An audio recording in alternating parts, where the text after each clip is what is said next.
నమస్తే welcome to special drive నేను పద్మ తిరుమల లడ్డూ కల్తీ నెయ్యి వ్యవహారం ఆంధ్రప్రదేశ్ రాజకీయాలను కుదిపేస్తోంది భక్తుల విశ్వాసానికి ప్రతీక అయిన శ్రీవారి లడ్డూలో కల్తీ నెయ్యి కలపడం చిన్న విషయం కాదు దేశవ్యాప్తంగా ఆగ్రహం రేగే అంశం కానీ ఈ ఘోరంలో వైసీపీ ఎందుకు నిశ్శబ్దం పాటిస్తోంది గతంలో ప్రతి చిన్న అంశంపైన సిబిఐ విచారణ కోసం అరిచి పలిచిన నాయకత్వం ఇప్పుడు శ్రీవారి క్షేత్రాన్ని కుదిపిన ఈ భారీ కల్తీ వ్యవహారంపై ఎందుకు స్పందించడం లేదనే ప్రశ్నలు వ్యక్తమవుతున్నాయి సిబిఐ సిట్ దర్యాప్తులో వెలుగులోకి వచ్చిన వివరాలు పర్యవసనాలు ఏవో కాకుండా వైసీపీ ప్రభుత్వాన్నే నేరుగా బటనవేలుతో చూపుతున్నాయనే సంకేతాలు బయటకు వస్తున్నాయి 5 ఏళ్లలో ఏకంగా 20 కోట్ల లడ్డూలు కల్తీ అయ్యాయన్న నివేదికలు వివాదాన్ని మరింత భగ్గుమనిపిస్తున్నాయి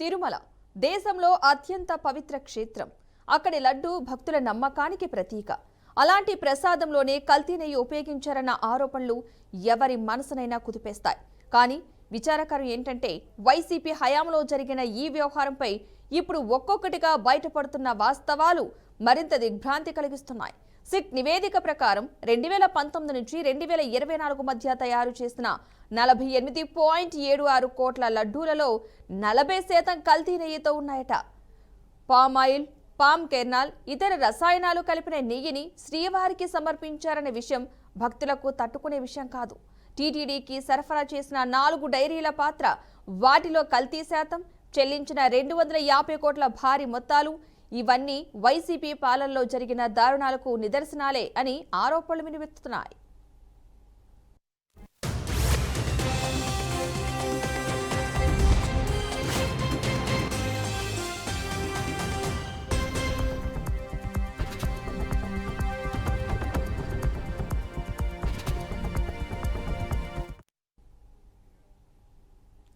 టీటీడీకి సరఫరా అయిన 1.61 కోట్ల కిలోల నెయ్యిలో 68 లక్షల కిలోలు కల్తీగా తేలిందంటే అది కేవలం అవినీతి మాత్రమే కాదు భక్తుల మనోభావాలపై చేసిన అత్యంత దారుణ దాడి ఈ కల్తీ నెయ్యితో తయారైన లడ్డూలు తిరుమలలో మాత్రమే కాకుండా దేశంలోని ముఖ్య క్షేత్రాలకు అయోధ్య వరకు వెళ్లాయన్నది మరింత షాకింగ్ విషయం ఈ కేసుపై టీటీడీ చైర్మన్ బిఆర్ నాయుడు చేసిన వ్యాఖ్యలు పరిస్థితి ఎంత ఘోరమైందో చెప్పేస్తున్నాయి పాలక మండలి అధికారుల కుమ్మక్కుతో భారీ అవినీతి జరిగిందని ఆయన బహిరంగంగా ఆరోపించడం ఇంకా ఎన్నో అక్రమాలు త్వరలో బయటకు వస్తాయని హెచ్చరించడం మొత్తం వ్యవహారంపై మరిన్ని ప్రశ్నలు తెరపైకి తెచ్చాయి శ్రీవారి క్షేత్రాన్ని సర్వనాశనం చేశారన్న ఆరోపణలు ప్రజల్లో బలపడుతున్నాయి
రైట్ ఇదే అంశానికి సంబంధించి మనతో మాట్లాడడానికి జూమ్ లైవ్లో యాడ్ అవుతున్నారు AP TDP organizing secretary Kaskurthi Hanumantha Rao గారు ఇక అదే విధంగా మనం చూసినట్లయితే ఉట్కూరు నాగార్జున గారు నెల్లూరు వైసీపీ యువజన అధ్యక్షులు నమస్తే అండి నాగార్జున గారు నమస్తే మేడం హనుమంతరావు గారు నమస్తే అండి నమస్తే అమ్మా ఓకే నాగార్జున గారు మీరు చెప్పండి ఈ టీడీపీ అంటే టీటీడీలో తిరుమలలో కల్తీ నెయ్యి వ్యవహారానికి సంబంధించి వైసీపీ ప్రభుత్వ హయాంలోనే జరిగిందంటూ కూడా జరుగుతుంది, విచారణ జరుగుతుంది, దానికి సంబంధించిన సాక్ష్యాలు కూడా వస్తున్నాయి. సో దీనికి సంబంధించి మీరేం చెప్తారు? మేడం ఒకటైతే ఖచ్చితంగా చెప్తాం మేడం. మొదటి నుంచి కూడా ఇది అంటే కల్తీ కేసు అనే కాదు, ఏదైనా సరే ప్రభుత్వానికి వ్యతిరేకంగా ఏదైనా ఒక ఇష్యూ బయటకు వస్తుందంటే మాత్రం ఏదో ఒక ఇష్యూతో టాపిక్ డైవర్ట్ చేస్తూ diversion politics care of address గా కూటమి ప్రభుత్వం ఉందని చెప్పడంలో ఎటువంటి సందేహం లేదు. ఒకటి. ఇంకోటి, ఈ కల్తీ నెయ్యి ఏదైతే మేము మాట్లాడుతున్నారో దానికి సంబంధించి నేను స్పష్టంగా ఒకటే చెప్తా ఉన్నాను మేడం. ఏదైతే ఇప్పుడు వీళ్ళు ఎక్కడైతే సిబిఐ ఆధ్వర్యంలో జరిగినటువంటి సిట్ విచారణలు ఏదైతే ఇచ్చారో వాళ్ళు ఎవరైనా సరే నివేదికను ఏమైనా సమర్పించారా ఇట్లా కల్తీ జరిగిందని? ఏమి ఇవ్వలేదు కదా. వీళ్ళకి అనుకూలమైన మీడియాలో వీళ్ళకి అనుకూలమైనటువంటి ఛానల్లో రాసేస్తే వీళ్ళే ఆ ఛానల్ ఏమైనా లేకపోతే ఆ అనుకూల పత్రికలు ఏమైనా కోట్లు అనుకుంటున్నారా, లేకపోతే ఆ మీడియా హౌస్ లో పాల్గొనే వాళ్ళు ఏమైనా ఆ జడ్జిలుగా భావించుకుంటారో మాకైతే అర్థం కావట్లేదు. కేవలం diversion politics care of address గా మాత్రమే ఎట్లాంటి టాపిక్లు తీసుకొస్తున్నారు అనేది మేము తెలియజేస్తా ఉన్నాం మేడం. ఒకటి అంటే కల్తీ జరగలేదంటారా నాగార్జున గారు? 100% మేడం. ఒకటే మేడం, అసలు కల్తీ జరగలేదు అంటే దానికి వీళ్ళు రకరకాలుగా వీళ్ళే ఆరోపణలు చేస్తారు, వీళ్ళే దానికి సంబంధించిన డిబేట్లు పెడతారు, వీళ్ళు అనుకూలమైన పత్రికలు వీళ్ళే రాపిస్తారు, మళ్ళీ దానికి సంబంధించి వీళ్ళే పేపర్లు రాపిచ్చేసుకొని వీళ్ళే ఏదో చేసినట్టు చెప్పిస్తారు. మొదటి నుంచి కూడా జరిగేది అదే. అది ఎక్కడ కూడా మేము చెప్పడం కాదు మేడం. అది ఈ రోజు ఒక వైఎస్ఆర్ కాంగ్రెస్ పార్టీ నాయకులు చెప్పడం కాదు, ఆంధ్ర రాష్ట్రం అందరూ కూడా అదే చెప్తున్నారు. ఎందుకంటే వీళ్ళు చేస్తున్నటువంటి టాపిక్ డైవర్షన్ పాలిటిక్స్ లో భాగంగానే ఆఖరాకి పవిత్రంగా భావించినటువంటి వెంకటేశ్వర స్వామిని కూడా ఇన్వాల్వ్ చేయడానికి ఇదొక నిదర్శనం తెలియజేస్తా ఉన్నా. అట్లాంటి దేవుడు ఆగ్రహానికి గురవుతున్నారు కాబట్టి ఈ రోజు అమాయకులైన భక్తులు కూడా బలవుతున్నారు మేడం. అయినా కానీ వీళ్ళు బుద్ధిలో మార్పు రాలేదంటే ఇక మేము ఏం చెప్పాలి వీళ్ళు చెప్పండి మేడం. వీళ్ళకి కనీసం మంచి బుద్ధిని ప్రసాదించాలని దేవుని అడుగుతున్నా గానీ వీళ్ళు ఈ రోజు కూడా వీళ్ళు చేసినటువంటి పాపాలు కావచ్చు, వీళ్ళు చేసినటువంటి అపచారాలు ఎన్ని ఇదవుతున్నా గానీ ఆ ఇదుల వల్ల దేవుడి ఆగ్రహానికి గురవుతున్నటువంటి ఆ ప్రభుత్వం ఏదైతే ఉందో ఆ ప్రభుత్వం చేసిన నిర్లక్ష్యం వల్ల కావచ్చు, వాళ్ళు చేసినటువంటి పాపాల వల్ల కావచ్చు, ఈ రోజుకి అమాయకులైన భక్తులు ఇట్లా ప్రాణాలు కోల్పోతున్నా కూడా వీళ్ళ వ్యవహార శైలిలో కావచ్చు, వీళ్ళు తీసుకున్న ఇదిలో కావచ్చు, దేంట్లో కూడా ఎక్కడ మార్పు రాకపోవడము. ఇంకా అంతకంటే మేమేం మాట్లాడతాం మేడం. అసలు కల్తీ లేని దాన్ని కల్తీలో చెప్పి మాట్లాడడం ఎంతవరకు సహజమో మీకే వదిలిపెడుతున్నాం మేడం దాన్ని. అంటే మరి సిట్ నివేదిక మరి 40% 40% కల్తీ నెయ్యి వాడారని చెప్తుంది. మరి ఆ నివేదికను ఏమంటారు? ఎక్కడ మేడం కోర్టుకి ఎప్పుడు ఇచ్చారు? లేకపోతే ప్రెస్ మీట్ కూడా చెప్పారు. సిట్ అంటే ఇప్పుడు ఒకటి మేడం, సిట్ ని నమ్మాల్సిన పరిస్థితి లేదు. ఎందుకంటే సిట్ లో వేసే అధికారులు అందరూ కూడా వాళ్ళకి అనుకూలమైన వాళ్ళనే నియమించుకుంటారు. ప్రభుత్వం ఎవరైతే అనుకూలంగా ఉంటారో వాళ్ళు నియమించుకుంటారు. ఈ రోజు ఈ సిట్ ఇదంతా మళ్ళీ ఎందుకు వచ్చింది తెలుసా మేడం? ఈ రోజు రాష్ట్రంలో పెద్ద ఎత్తున 17 మెడికల్ కాలేజ్ సంబంధించిన ప్రైవేటీకరణ నిరసిస్తూ రాష్ట్ర వ్యాప్తంగా భయంకరమైన ధర్నాలు, కోటి సంతకాల కార్యక్రమం జరుగుతూ ఉంటే దాన్ని డైవర్ట్ చేయడానికి మాత్రమే ఈ రోజు దీన్ని తీసుకొచ్చారని మాత్రం తెలియజేస్తున్నాం మేడం. ఆ టాపిక్ నుంచి డైవర్ట్ చేయడానికి మాత్రమే దీన్ని తీసుకొచ్చారని తెలియజేస్తా ఉన్నా. అంటే మీరు ఎవరు వేస్తారు మేడం? వాళ్ళకి అనుకూలమైన వాళ్ళే వేసుకుంటారు సిట్ లో. చెప్పండి మేడం. ఈ రోజు దాకా ఈ రోజు ఇంత ఇదిగా మాట్లాడుతూ ఉన్నారు. జగన్మోహన్ రెడ్డి గారు ఎంత భక్తి శ్రద్ధలతో ఉంటారనేది నేను చెప్పడం కాదు మేడం. గత 5 సంవత్సరాల్లో ఈ అంగప్రత్యక్ష టోకన్లు పంపించినప్పుడు కావచ్చు, ఎక్కడ ఏం చేసినా సరే కూడా సామాన్య భక్తులకి ఎక్కడ కూడా ఏ ఇబ్బందులు కలగకుండా చూసుకున్నాడు. కాబట్టి సాక్షాత్తు ఆ స్వామి వారి అనుగ్రహం మా ప్రభుత్వం మీద కావచ్చు, జగన్మోహన్ గారి మీద ఉంది కాబట్టి ఎటువంటి ప్రాణ నష్టాలు ఎప్పుడు జరగలేదు మేడం. కానీ ఈ రోజు ఈ కూటమి ప్రభుత్వం వ్యవహరిస్తున్న నిర్లక్ష్య వ్యవహారి కావచ్చు, వాళ్ళు చేస్తున్నటువంటి అపచారాలు పాపాలన్నీ దేవుడు ఆగ్రహిస్తున్నాడు. కాబట్టి ఈ రోజు చాలా మంది అమాయకులు తిరుమలలో కావచ్చు, కాశీబుగ్గ ఆలయంలో కావచ్చు, సింహాచలం ఇదిలో కావచ్చు, అన్నిటి దగ్గర అమాయకులైన భక్తులు ప్రాణాలు కోల్పోతూ ఉంటారు. అయినా కానీ వీళ్ళకి బుద్ధి సిగ్గు ఏం రావట్లేదు మేడం. ఇంకంతకంటే మేమేం చెప్తాం దాని గురించి? అంటే మీరు అన్యాయంగా ఆరోపణలు చేస్తున్నారని చెప్పేసి అంటున్నారు కదా, మరి దాని ఆరోపణ ఇది నిజం కాదు అని చెప్పే ప్రయత్నం ఎందుకు చేయట్లేదు? మీ సైడ్ తప్పేమీ లేదని చెప్పే ప్రయత్నం అంటే ఆ విధంగా ఎందుకు ప్రూఫ్ చూపించలేకపోతున్నారు? ప్రూఫ్స్ కూడా చూపించాలి కదా. ఎలాంటి కల్తీ వ్యవహారం జరగలేదు. ప్రూఫ్ చూపిస్తాం మేడం. అసలు కల్తీ ఏమి జరగని దానికి మేమేం ఆధారాలు చూపించమంటారు మేడం? వాళ్ళకంటే పని బాట లేకుండా పని కట్టుకొని టాపిక్ డైవర్షన్ చేయడానికి మాత్రమే వాళ్ళు ముందుకు వస్తా ఉన్నారు. వాళ్ళతో పాటు మేము మాకు ప్రజలకి ఏమి చేయాలనే దాని మీద మాకు ఒక స్పష్టత ఉంది మేడం. అధికారంలో ఉన్నా సరే, అధికారం లేకపోయినా సరే ఒక స్పష్టత మాకు ఉన్నప్పుడు దాని మీద వెళ్తాం. ఈ రోజు మేమేం చేస్తున్నాం? కోటి సంతకాల కార్యక్రమం మా అధినాయకుడు జగన్మోహన్ రెడ్డి ఇచ్చిన పిలుపు మేరకు ఈ ప్రైవేట్ కాలేజీలు, గవర్నమెంట్ కాలేజీల ప్రైవేటీకరణ ఏదైతే ఉందో దాన్ని అడ్డుకోవాలని ఒక సంకల్పంతో ఒక కోటి సంతకాల కార్యక్రమం మేము రాష్ట్ర వ్యాప్తంగా మేము చేపట్టున్నాం. దాన్ని డైవర్ట్ చేయడానికి మాత్రమే ఈ రోజు మళ్ళీ ఈ కల్తీ కేసుని తీసుకొచ్చారని మేము తెలియజేస్తా ఉన్నాం మేడం. దానికి మేము ఏం ఆధారాలు చూపించమంటారు? అసలు కల్తీ అంటే నాగార్జున గారు గతంలో ఏ చూపించమంటారు? విషయానికైనా సరే సిబిఐ విచారణ కావాలని కోరేవారు కదా, మరి ఇప్పుడు ఈ విషయంలో సిబిఐ విచారణ కావాలి అని ఎందుకు మీరు పట్టుబట్టట్లేదు గట్టిగాను? పట్టుబట్టలేదండి మేడం. అసలు ఇప్పుడు సిబిఐ విచారణ అడిగాం మేడం. సిట్టు వేశారు. ఆ సిట్టు ఎవరు అనుకూలమైన వేస్తారు మేడం? వాళ్ళ గవర్నమెంట్ కి సంబంధించిన వాళ్ళనే తీసుకుంటారు. ఈ రోజు దాకా అసలు ఇది కూడా కాదు మేడం. అసలు సిబిఐ సిట్టు ఇవన్నీ రాకముందు కూడా ఎంతో బాధ్యతాయుతమైనటువంటి స్థానంలో ఉన్నటువంటి చంద్రబాబు నాయుడు గారు కావచ్చు, పవన్ కళ్యాణ్ గారు కావచ్చు, ఏది లేకుండా అయోధ్య రామ మందిర్ ఓపెనింగ్ కి 1,00,000 లడ్డుల జంతువు కొవ్వు కలిసినటువంటి 1,00,000 లడ్డులు పోయినాయని చెప్పి ఏ విధమైన స్టేట్మెంట్ ఇస్తారు మేడం? అంటే సిబిఐ విచారణకు ముందే వీళ్ళ మాటలు ఏదో ఒక విధంగా ప్రభావితం చేయాలనే కదా స్టేట్మెంట్లు ఇచ్చింది. కనీసం అట్లా స్టేట్మెంట్ ఇచ్చిన తర్వాత ఒక్కసారైనా క్షమాపణ చెప్పారా మేడం? దాన్ని మేము పొరపాటు చేశామనేసి. కేవలం ఒకటే గుర్తుపెట్టుకోండి మేడం, వైఎస్ఆర్ కాంగ్రెస్ పార్టీకి హిందువుల్ని దూరం చేయాలనే ఒక కుట్రలో భాగమే ఈ యొక్క కల్తీ కేసు అనేది మేము స్పష్టంగా తెలియజేస్తా ఉన్నాం మేడం. దానికి మేము సాక్ష్యాలు చూపించాల్సిన అవసరం లేదు. సాక్ష్యాలు మేము ఏం చేసామనేది ప్రజలకు తెలుసు, దేవుడు తెలుసు. ఆ దేవుడు అనుగ్రహం మా అధినాయకుడు జగన్మోహన్ గారి మీద ఉంటుంది కాబట్టి ఎన్ని ఆరోపణలు చేసిన ముందుకెళ్తున్నాడు. ఈ దేవుడు ఆగ్రహానికి ఈ ప్రభుత్వం గురవుతుంది కాబట్టి ఏది చేస్తున్నా గానీ వీళ్ళ నిర్లక్ష్య వైఖరికి అన్ని విధాలుగా అమాయకులైనటువంటి భక్తులు బలవుతున్నారని తెలియజేస్తున్నాం మేడం.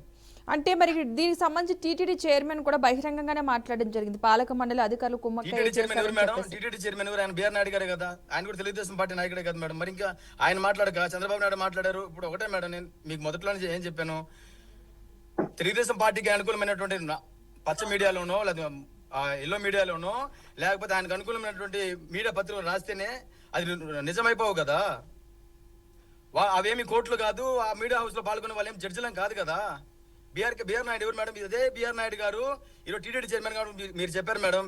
గత 5 సంవత్సరాల్లో ఏ రోజు కూడా అపవిత్రమైనటువంటి పరిస్థితులు ఎక్కడ కూడా లేదు తిరుమల తిరుపతి దేవస్థానము.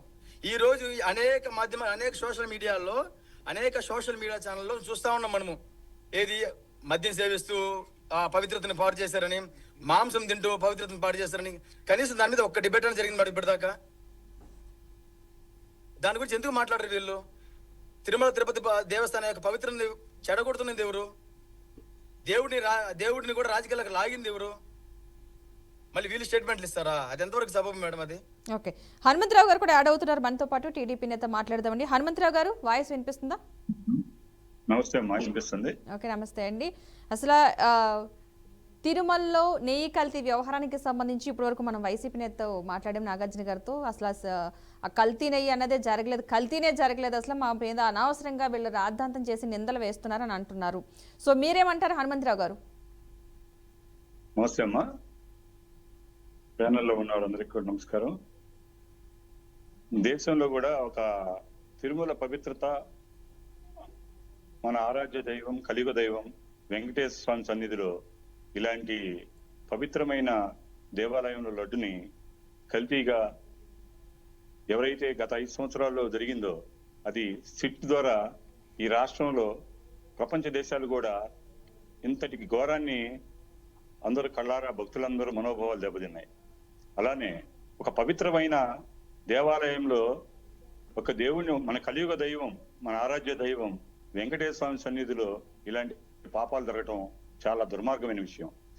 అట్లా గత ప్రభుత్వంలో జరిగిన నేరాలు ఘోరాలు అన్ని కాదు, ఇదే కాదు మేడం.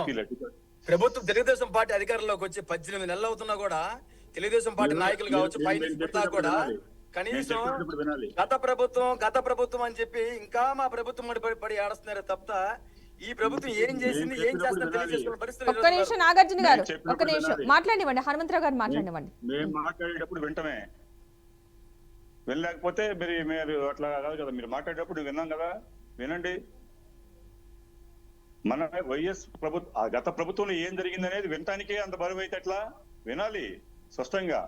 స్విట్ బృందం స్విట్ వేసింది, సమాధానం చెప్పాల్సిన బాధ్యత ఆనాటి ప్రభుత్వంలో ఉన్న పెద్దలు ఎవరైతే ఉన్నారో ప్రతి ఒక్కరిది కూడా బాధ్యతగానే ఉండాలి. చైర్మన్ వైఎస్ సుబ్బారెడ్డి గారు కదా, ఎందుకు మీరు ఎవరైతే ఆనాటి ప్రభుత్వంలో ఉన్న పెద్దలు ఉన్నారో ప్రతి ఒక్కరు కూడా బాధ్యతలుగా వహించాలి. ఈనాటి ప్రభుత్వంలో ఎట్లయితే ప్రశ్నించగలుగుతున్నారో ఆ రోజు కూడా అలా ప్రశ్నించాల్సిన అవసరం ఉంది. ప్రతి ఒక్కరు కూడా భక్తులు మనోభావాలు దెబ్బతింటమే కాదు, ప్రతి ఒక్క వారి కూడా ఈ రాష్ట్రంలో కాదు దేశంలో కూడా తలదించుకునే విధంగా తిరుమల పవిత్రతను భంగం కలిగిందని ఆనాటి నుంచి ఈనాటి దాకా కూడా ఘోషిస్తుంటే కనీసం బాధ్యతారహితంగా మేము సిట్టు బృందం హాజరయ్యి మేము సమాధానం చెప్తామనే బాధ్యత ఉండాలి. ఒకరోజు జగన్మోహన్ రెడ్డి గారు అంటారు, ఈ ఆవులు కొన్ని పదార్థాలు తినటం వలన కొన్ని పదార్థాలు తినటం వలన అలా వస్తాయి రిపోర్ట్స్ అంటారు. ఎలా చెప్పగలుగుతారు మీరు అప్పుడే ముందు? ఏ వస్తాయో ఎలా వస్తాయో అందరూ ప్రజలు ప్రభుత్వంలో ఉన్న పెద్దలు కానీ మీరు ఏదైతే సమాధానం చెప్పుకోవాలి. ముందు సమాధానం చెప్పిన తర్వాత దాని ద్వారా ఏం జరిగింది, ఆనాటిలో పాత్రదారులు ఎవరు, సూత్రధారులు ఎవరు, 20 కోట్ల రూపాయలు జరిగిందని చెప్పేసి ప్రభుత్వంలో ఉన్న ఆనాటి ఉన్న వారు చెప్తున్నారు. ఈ రోజు కూడా మీరు దాన్ని ఒక భూతత్వంలో చూపిస్తమే కాకుండా అనేక రకాలుగా ఆనాడు జరగలేదు ఈనాడు జరిగింది ఎన్ని ఎందుకు ఏదైతే మాట్లాడతాను మేడం. ఇప్పుడు ఎవరైతే తెలుగుదేశం పార్టీ నుంచి మాట్లాడుతున్నారో ఆయన ఒకటే అడుగుతాను మేడం, సమాధానం మాట్లాడచ్చా మేడం? ఒక్క నిమిషం. కల్తీ 2019-24 మధ్య 76,000 కోట్ల రూపాయల లడ్డు కల్తీ 40 సంవత్సరాలకు వినియోగం జరిగిందని ఆరోపణలు ఉన్నాయి. ఆ ఆరోపణలకు సమాధానం చెప్పండి, జరిగిందా జరగలేదా? అర్థమైందా? మీరు ప్రభుత్వంలో ఉన్నప్పుడు జవాబుదారీతనంగా ఉండాలి. మీరు మమ్మల్ని ప్రశ్నించే విధంగా ఉంటే ఎట్లా ఉంటుంది? ప్రభుత్వంలో ఉన్న ఏదైతే అధికారులు ఉన్నారో వారు నిష్పక్షపాతంగా ఆనాటి పవిత్రతను ఎందుకు భంగం కలిగింది ప్రతి ఒక్క భక్తుడిగా మనోభావం ఉంది. మీకు ఒక తెలుగుదేశం పార్టీ కార్యకర్తగాని కాదు, ప్రతి ఒక్క భక్తుడికి కూడా మనోభావాలు దెబ్బతిన్నాయి. దానికి సమాధానం చెప్పాల్సిన బాధ్యత ఉంది. నువ్వు చైర్మన్ గా ఉన్నప్పుడు నీకు బాధ్యత లేదా? ఒక కార్యకర్తగా అడిగినప్పుడు నువ్వు సమాధానం చెప్పాలి, ఒక భక్తుడిగా అడిగినా కూడా సమాధానం చెప్పాలి. ప్రశ్నించేటప్పుడు ఒక వినాలి, అంతేగాని ఏదేదో జరగలేదు అలా ఇన్ని వేల కోట్ల రూపాయలు జరిగిందని మీరు ఎట్లా డిసైడ్ చేస్తారన్నా? జరిగిందని మీరు ఎట్లా డిసైడ్ చేస్తారు అంటున్నా. ఇప్పుడు ఒకటి మేడం ఒక నిమిషం మాట్లాడచ్చా మేడం? షిఫ్ట్ చేస్తుంది. ఇప్పుడు వినండి, విని మీరు మాట్లాడాల్సిన తర్వాత మాట్లాడండి బ్రదర్. ఏదైనా ఉంటే సమస్య ఏదైతే ఉందో దాన్ని తర్వాత చెప్పాలి. మీరు చెప్పండి.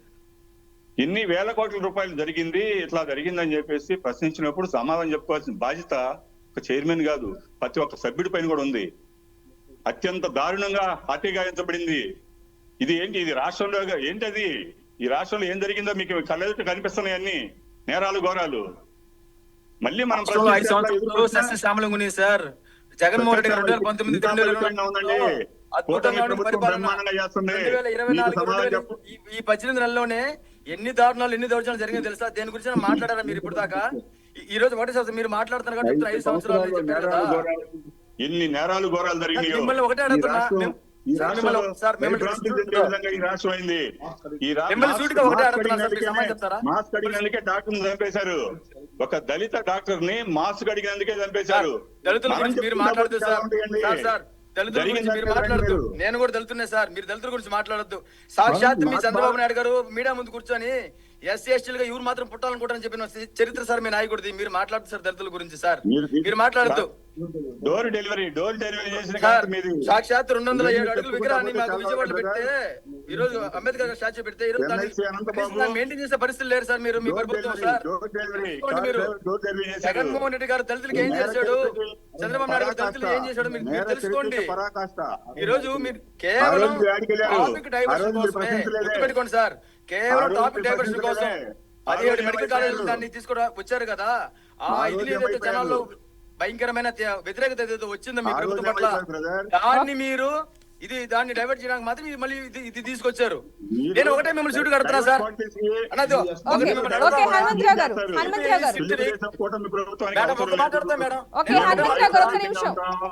మా ప్రభుత్వం స్వస్థంగా ఉంటుంది. దుర్మార్గాలు చేయడం, దౌర్జన్యాలు చేయడంలో పరాకాష్ట వైసీపీ దాంట్లో తిరిగే లేదు. నేను చెప్తా వినండి, మా ప్రభుత్వం గురించి నేను చెప్తా వినండి సార్. మా నాయకుడు కనీసం మా నాయకుడు గురించి మాట్లాడే ఆ నైతిక అర్హత కూడా లేదండి మీకు. నైతిక అర్హత లేదా? నేను 5 సంవత్సరాలు జగన్మోహన్ రెడ్డి గారు నేను చెప్తా. 5 సంవత్సరాలు జగన్మోహన్ రెడ్డి గారు ఏం చెప్తాను మీరు చెప్తారా? ఏమండి, ఈ పాలనకి ఆ పాలన నక్కకి నాకలో ఉంటుందండి. అదే సార్, మాది నాకలోకి మీది నక్క, అదే మీరు పోల్చుకునేది. మీకేది అనిపిస్తుంది మరి ఇంకేం సార్? నేను చెప్తానండి సార్, 5 సంవత్సరాలు గుర్తుపెట్టుకోండి సార్. జగన్మోహన్ రెడ్డి గారికి ఇచ్చిన 5 సంవత్సరాల్లో 2 సంవత్సరాలు కరోనాతో పోరాడితే మిగిలిన 3 సంవత్సరాల్లో 99% మేనిఫెస్టోని పూర్తి చేసిన మగవాడు సార్ మా జగన్మోహన్ రెడ్డి గారు. ఆయన గురించి మీరు మాట్లాడితే ఎట్లా సార్? కల్తీ లడ్డు జరిగిందని చెప్పేసి ఒక బాధ్యతాయుతమైనటువంటి ఒక స్థానంలో ఉండి చంద్రబాబు నాయుడు గారు కావచ్చు, పవన్ కళ్యాణ్ గారు కావచ్చు, విచారణ జరగక ముందు కూడా మీరు ఎట్లా స్టేట్మెంట్ ఇస్తారు? హిందూ మనోభావాలు దెబ్బతినే విధంగా మీరు ఎట్లా స్టేట్మెంట్ ఇస్తారు? మీరు ఎట్లా స్టేట్మెంట్ ఇచ్చారు? ప్రజల పక్షాన పోరాడుతున్నాం కాబట్టి ఈ ప్రైవేట్ నిరసిస్తూ వ్యతిరేకిస్తూ కోర్టు సంతకాలు సేకరణ చేస్తున్నాం. దాన్ని డైవర్ట్ చేయడానికి మీరు మళ్ళీ కల్తీ కేసు తీసుకొచ్చారు. అసలు కల్తీయే లేదు. ఎవరిని ఎక్కడ కూర్చోబెట్టాలో స్పష్టంగా ప్రజలకు తెలుసు సార్, స్పష్టంగా తెలుసు. ఇచ్చారు కదా, 11 సీట్లు ఇచ్చారు కదా ప్రజలు. గుర్తుపెట్టుకోండి, మూడు పార్టీలు కలిస్తే గానీ మీ ఇది అవ్వాల. ఎన్ని ఓట్లు సార్? మీరు సీట్లు చూడబాకండి, ఓట్లు చూడండి. మీరు మీకు మాకు ఎంత పర్సెంట్ ఓట్లు చూడండి. ఈ రాష్ట్ర అభివృద్ధి కోసం 5 సంవత్సరాల గురించి మీరు మాట్లాడతారు కదా, టాపిక్ డైవర్ట్ చేయొద్దు. 5 సంవత్సరాల పాలన గురించి మీరు మాట్లాడారు కదా, గుర్తుపెట్టుకోండి. 45,000 స్కూల్స్ ని సార్ జగన్మోహన్ రెడ్డి గారు 5 సంవత్సరాలు 45,000 స్కూల్స్ ని గవర్నమెంట్ స్కూల్స్ మార్చారు. ఇప్పుడు మెడికల్ షాప్ లో డోలో గంజాయి మెడికల్ షాప్ లో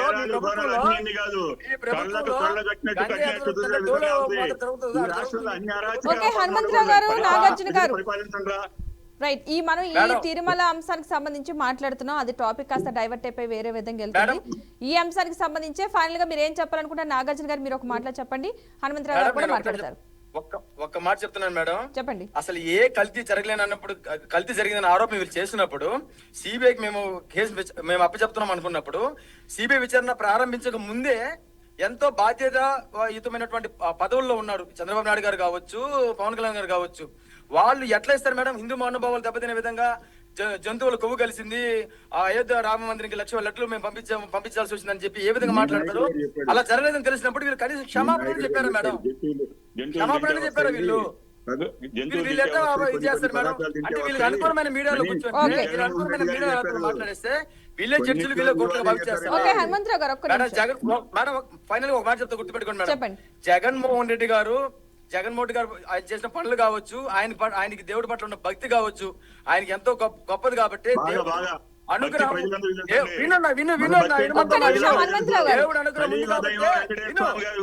చెప్పండి విను. దేవుడు అనుగ్రహం ఉంది కాబట్టి ఏ గుడిలో కూడా ఎక్కడ కూడా ఏ భక్తుల ప్రాణాలు పోకుండా ఎంతో జాగ్రత్త తీసుకొని భక్తులకి ఎక్కడ అసౌకర్యం కల్పించుకుంటా అన్ని చూసుకున్నారు జగన్మోహన్ గారు. మీరు వచ్చిన సంవత్సర కాలంలోనే ఎంతో మంది భక్తుల ప్రాణాలు పోయినాయి. అది మీ నిర్లక్ష్యం వల్ల, మీరు చేసిన పాపాల వల్ల, మీరు చేసిన అపచారాల వల్ల. అది గుర్తుపెట్టుకుంటే మంచిది హనుమంతన్న. మీ స్థాయి సరిపోదు. చంద్రబాబు గురించి మాట్లాడే స్థాయి నీది కాదు. చంద్రబాబు ఎవరి స్థాయి ఎవరితో మనకు తెలుసున్నా. చంద్రబాబు నాయుడు గారు నువ్వు గుర్తుపెట్టుకో హనుమంతన్న. చంద్రబాబు నాయుడు గారు పేరెత్తితే ఏమి చేయకర్లా. మాట్లాడకూడదు. చంద్రబాబు నాయుడు గారు అంటే అబద్ధాలు చంద్రబాబు నాయుడు గారు. ఇది భయపడుతుందండి మీ ఇదిలో ఇది అయిపోతుంది. దేవుడు ఆగ్రహంతో కురయ్యి ఒక పక్క సింహాచలం, ఒక పక్క కాశీబొక్క, ఒక పక్క తిరుమల ఎంత మంది భక్తులు ప్రాణాలు తీశారని మీరు చేసిన నిర్లక్ష్యాల వల్ల, మీరు చేసిన అపచారాల వల్ల మీరు మళ్ళీ ఏ ఇది లేకుండా మీరు డిబేట్ వచ్చి కూర్చుంటారా? ఏ కల్తీ జరిగిన దానికి మీరు కూర్చుంటారా? చెప్పండి. నువ్వు కల్తీ చేసి నువ్వు కూర్చుంటావా? ఎవరికి కూర్చున్నారు? ఎవరు కల్తీ జరగలేదు చెప్తున్నాం కదా మేము. జరగలేదు చెప్తున్నాం కదా మేము. చెప్పండి సార్. అసలు కల్తీ జరగలేదన్నా. కల్తీ జరగలేదు వెంటనే తెలుస్తావు.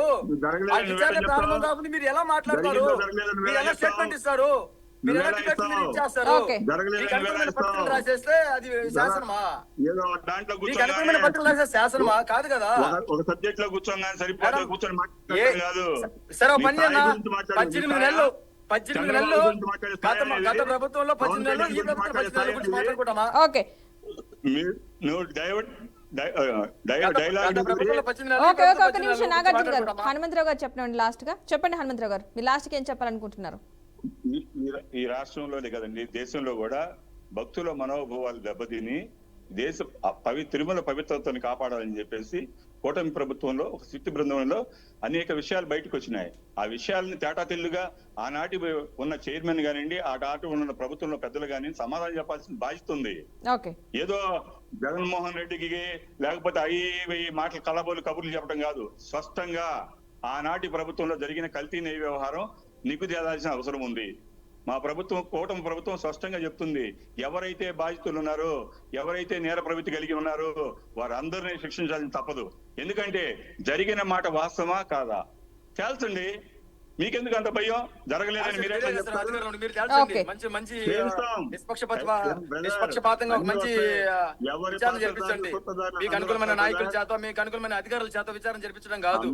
అందరూ వస్తారు బ్రదరు. మేడం ఒక మాట చెప్తున్నాను మేడం, ఈ కల్తీ కేసు అనేది ఒకటి మేడం, వైఎస్ఆర్ కాంగ్రెస్ పార్టీకి హిందువులు దూరం చేయాలని ఒకే ఒక దుర్మార్గమైన ఆలోచన జరిగింది. ఈ రోజు ఇది రావడం కారణం ఒకటి మెడికల్ కాలేజ్ ప్రైవేట్ చేసినటువంటి ఉద్యమాన్ని పక్కతో పట్టించడానికి మాత్రమే ఇది ఒక జరిగింది అనేది మాత్రం స్పష్టంగా తెలియజేస్తున్నాను మేడం. ఓకే. నువ్వేదో ఆనాటి ప్రభుత్వంలో అది జరిగింది అదే నేను చెప్తాను మీకు అదే అన్న. ఇంకా మీరు గత ప్రభుత్వం మానేయండి, మా అందరం మానేయండి. మీ ప్రభుత్వం వచ్చి 18 నెలలు అయింది, ఇంకా గత ప్రభుత్వం ఏంటన్నా? ఇంకా గత ప్రభుత్వం ఓకే. రైట్. థ్యాంక్ యూ అండి నాగార్జున గారు, హనుమంతరావు గారు పాల్గొన్నందుకు డ్రైవ్లో. థ్యాంక్ యూ సో మచ్ అండి. చూద్దాం ముందు ఈ కల్తీ అంశం ఎటువైపు మలుపు తిరుగుతుందో. వైసీపీ వాళ్ళు కల్తీ జరగలేదంటున్నారు, కూటమి ప్రభుత్వాలు కల్తీ జరిగిందంటున్నారు. సో ముందు దీనికి సంబంధించి స్పష్టమైన క్లారిటీ వచ్చే అవకాశం కూడా ఉంది. సో ప్రజల యొక్క మనోభావాలతో, దేవుని యొక్క భక్తితో కూడా ఆటలు ఆడకూడదు ఎవరు కూడా. సో ఈ అంశానికి సంబంధించి త్వరలోనే నిజాలు కూడా బయటకు వచ్చే అవకాశం ఉంది. ఇది ఇవాల్టి special drive. Keep watching BRK news, Telugu సత్తా.